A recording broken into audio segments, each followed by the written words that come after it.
नाज़रीन आप देख रहे हैं फास्ट 92। मैं हूं आपका अष्टमी आबिद हुसैन। प्रोग्राम जड़ा वाला को ईद के आते ही महंगाई इतनी ज़्यादा हो चुकी है कि दुकानदार भी परेशान है। मेरे साथ दुकानदार मौजूद है, इनसे जानते हैं ये क्या कहते हैं। अस्सलाम वालेकुम। वालेकुम सलाम। दुकान भाई जुत्तियां दी किन्नी की खरीदो फरोख्त हो रही थोड़ी? बहुत कम हो रही है, बस आ देख लो कोई रश नहीं है, फारग बैठे हुए हैं, कोई आ रहे हैं तो चुप करके जा रहे हैं रेट सुन के, तो बस ਅਸੀਂ ਕੀ ਕਰ क्योंकि ਸਕਦੇ। पहले दिनों ਦੇ ਵਿੱਚ ਆ ਕੇ ਜ਼ਿਆਦਾ ਰਸ਼ ਹੋ ਜਾਂਦਾ ਸੀ।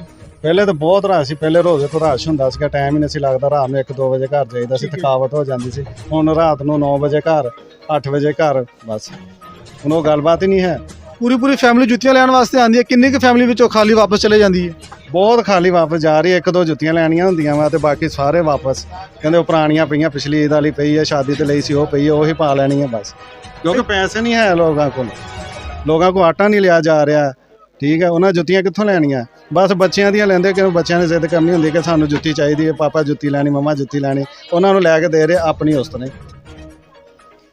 ਅੱਛਾ, ਬੱਚਿਆਂ ਦੀ ਜੁੱਤੀ ਲੈ ਰਹੇ ਆ ਤੇ ਤੁਸੀਂ ਕੀ ਕਹਿਣਾ ਚਾਹੁੰਦੇ ਆ? ਹਕੂਮਤ ਨੇ ਇੰਨੀ ਜ਼ਿਆਦਾ ਮਹਿੰਗਾਈ ਕਰ ਦਿੱਤੀ ਹੈ, ਪਿਛਲੇ ਸਾਲ ਨਾਲੋਂ ਰੇਟ ਕਿੰਨੇ ਕੁ ਜ਼ਿਆਦਾ ਵਧੇ ਨੇ? ਕਿੰਨਾ ਅੱਧੋ ਅੱਧ ਰੇਟ ਹਰ ਚੀਜ਼ ਦੇ ਵੱਧ ਗਏ ਆ। ਅਸੀਂ ਕਹਿੰਦੇ ਆ ਕਿ ਇਹ ਹਕੂਮਤ ਇੱਥੋਂ ਚਲੇ ਜਾਵੇ, ਬਸ ਇਹ ਚੁੱਪ ਕਰਕੇ ਬਾਹਰ ਹੀ ਚਲੇ ਜਾਣ, ਇੱਥੇ ਰਹਿਣ ਹੀ ਨਾ।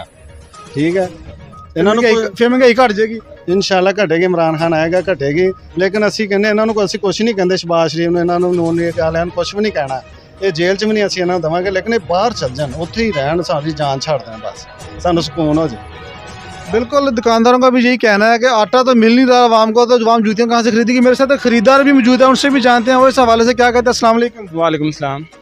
जुत्तियां का कोई रेट पसंद आ रहे कि नहीं आ रहे? ਤੁਹਾਨੂੰ ਕਿੰਨੀਆਂ ਕੱਚੀਆਂ ਲੱਗ ਰਹੀਆਂ ਜੁੱਤੀਆਂ? जुत्तियां दे भैया पसंद आ रही हैं 2-3, लेकिन रेट बड़े ज़्यादा है ही ने, रेट नहीं समझ आ रहे कुछ जुत्तियां ने, जुत्तियां समझ आ रही हैं, रेट बहुत ज़्यादा वा।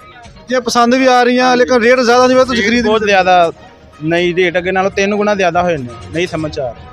ਤੁਹਾਨੂੰ ਕੋਈ ਪਸੰਦ ਆਈ ਕਿ ਨਹੀਂ ਜੁੱਤੀ? ਹਾਂਜੀ ਭਾਈ, ਸਾਨੂੰ ਇਹ ਜੁੱਤੀ ਪਸੰਦ ਆਈ ਏ। ਐਸੀ ਪਿਛਲੇ ਸਾਲ ਪਹਿਨੀ ਸਾਨੂੰ ਮਿਲੀ ਸੀ 700 ਰੁਪਏ ਦੀ, ਐਤਕੀ 1000 ਰੁਪਏ ਦੀ ਹੋ ਗਈ।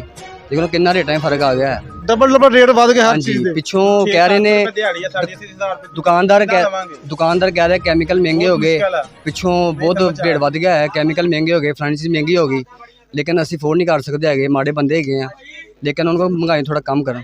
ਤੁਸੀਂ ਕੀ ਕਹਿਣਾ ਚਾਹ ਰਹੇ ਕਿ 600 ਰੁਪਏ ਦਿਹਾੜੀ, 700 ਰੁਪਏ ਦਿਹਾੜੀ, ਲੇਕਿਨ ਜੁੱਤੀ ਦੀ ਰੇਟ ਹੀ ਉਹਨਾਂ ਕਿ ਇੱਕ ਦਿਹਾੜੀ ਦਾ ਵੀ ਨਹੀਂ ਪੂਰੀ ਮਿਲਦੀ। जुत्ती तो बड़ी दूर घर के खर्चे नहीं पूरे हो रहे, जुत्ती की लैनी असी पुरानी पा के गुजारा करना पेगा, लेकिन महंगाई बहुत है, महंगाई घट करन ते फिर कुछ लिया जाएगा, नहीं तो अलबत्ता बहुत मुश्किल है जीना।